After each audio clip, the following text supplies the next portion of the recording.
Welcome to Luca and Miguel. Enjoy the video.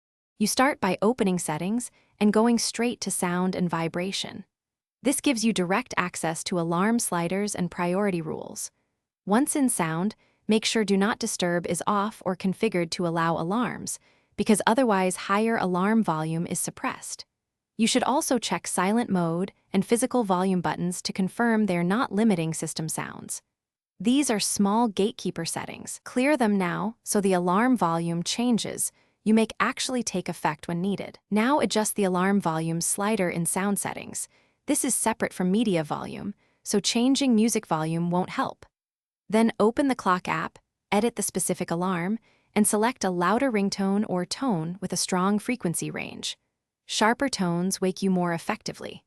Once done, enable any available increasing volume or gradual rise option so the alarm starts softer and ramps up, which both preserves sleep and ensures you wake if you don't respond immediately.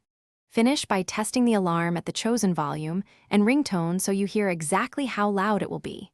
If the change doesn't apply, restart the phone to reset audio services. This fixes many permission or process glitches. Also check Bluetooth, headphones, or paired devices that may divert alarm audio away from the speaker.